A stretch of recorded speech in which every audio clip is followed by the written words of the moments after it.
Part 6. Life After the Walk Away. Amaka's decision to walk away from her wedding left her family and friends in shock. But as she steps out of the chapel, the weight of her choices begins to sink in. Where is she headed, and what will she do next? After walking aimlessly for what feels like hours, Amaka finds herself at a quiet park. She sits down on a bench, her mind racing.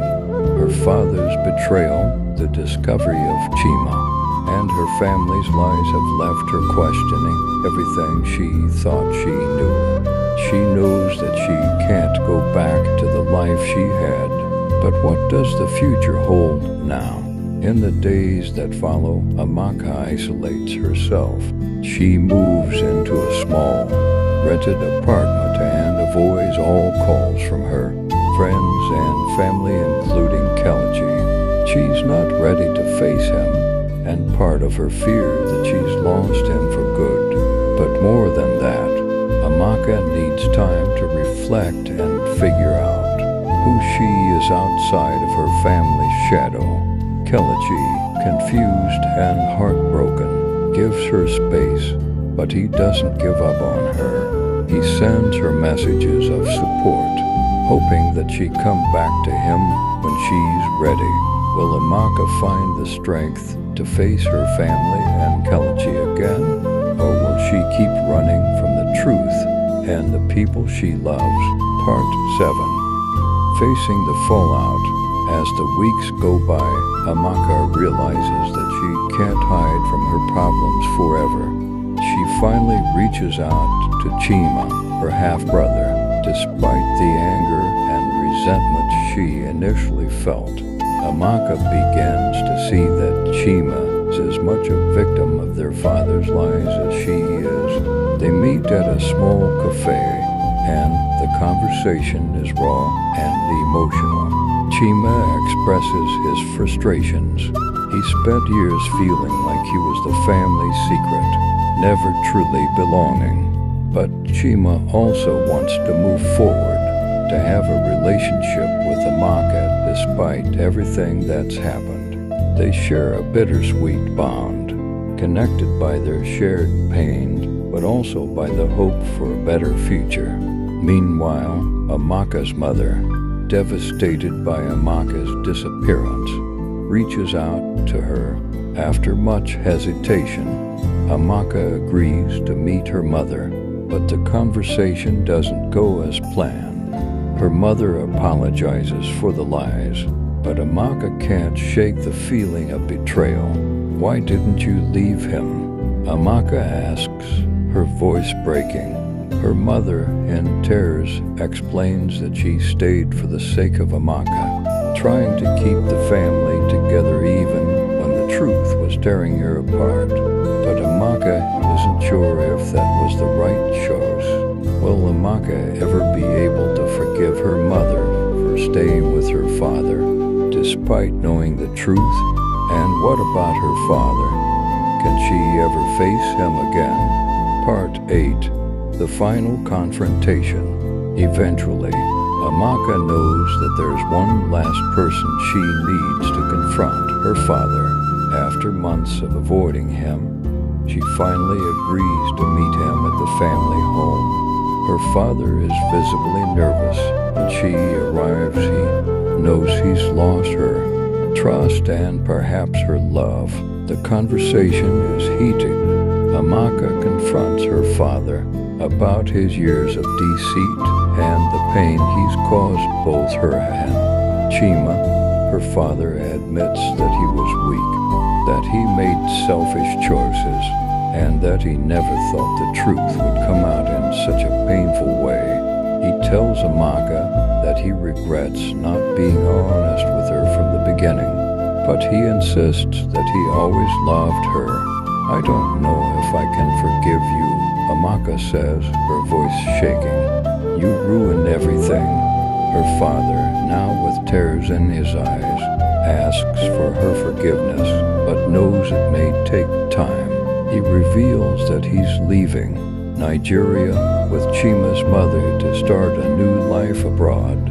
But that Amaka will one day find it in her heart to forgive him.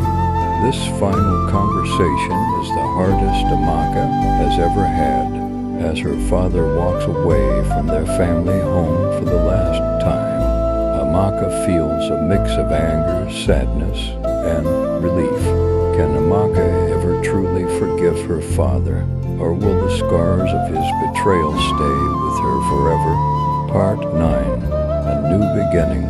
With her father now gone and the dust settling, Amaka slowly begins to rebuild her life.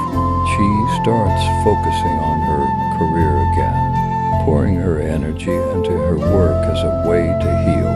But as time passes, she realizes that work isn't enough.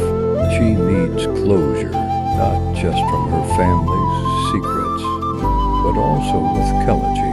One evening, Amaka reaches out to Kelechi and asks to meet him. Kelechi, who has been patient and understanding through it all, agrees to meet her at a quiet park where they used to spend time together. The reunion is emotional. Amaka apologizes for walking away from their wedding and explains that she needed time to figure out who she was and what she wanted from life. Kelechi listens, and after a long pause, he asks one simple question: "Do you still love me?" Amaka hesitates for a moment, but then nods, tears filling her eyes. "Yes, I do. I never stopped." Kelechi takes her hand and, for the first time in months, Amaka feels a sense of peace. They decide to take things slow, rebuilding their relationship from the ground up, without the pressure of a wedding or outside expectations. They both realize that their love is worth fighting for, but it needs time to heal. Can Amaka and Kelechi truly rebuild their relationship, or has too much happened to ever go back to what they once had? Keep watching to find out. Part 10. Moving forward, as time goes on, Amaka begins to reconcile with her past. Her relationship with Kelechi grows stronger as they take things one step at a time. She and Chima develop a close bond as siblings, healing the wounds left by their father. And though Amaka still has moments of anger and sadness, when she thinks about her father, she starts to let go of the bitterness. Amaka's mother, still devastated by her husband's departure, remains a part of Amaka's life. Their relationship is strained, but slowly improving as Amaka learns to forgive. Forgiveness doesn't happen overnight, but with time, Amaka realizes that holding on to the past will only hurt her more. She finally understands that life is complicated and people are flawed, but moving forward means embracing the lessons learned. Even from the darkest moments, she chooses to focus on the love she has her fiancé, her brother, and her mother, and to let go of the things she cannot change. Amaka walks into her future, not as the person she was before, but as someone stronger, wiser, and ready for whatever comes next. Conclusion and final moral of the story. And that, my dear viewers, is the end of Shattered Truths. This story reminds us that life is full of unexpected challenges, but it's how we respond to them that truly matters. Forgiveness is a process. It takes time to forgive those who hurt us, but forgiveness is the key to finding peace. Family is complicated. Every family has secrets, but it's how we navigate those challenges that defines us. Love can heal, but it needs patience. Amaka and Kelechi's story reminds us that true love is about patience, understanding, and giving each other space to grow. Thank you so much for following along with this story. If you enjoyed it, Don't forget to like, comment, and subscribe to Ankova channel for more gripping stories. And remember, no matter what life throws at you, you always have the power to write your own ending. Until next time, stay strong, stay blessed, and keep believing in love.